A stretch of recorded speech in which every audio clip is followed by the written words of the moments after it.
Zanimljivo je što nekako imali smo iskustva i odlazili smo i drugi vinari i uvijek čujemo tu neku priču, proizvodnja, branja, standardnu.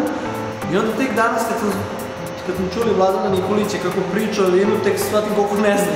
Ima tu mnogo tajni koje tek treba da se pronikne. Tako da, super je na ovaj način još više približiti samu vinariju, ali ovo nije samo vinarija, nego vino kao kategorija tim nekim krajnjim potrošačima, mislim, da ne pijemo samo, već da znamo šta pijemo, tako i koje ideje za svega toga.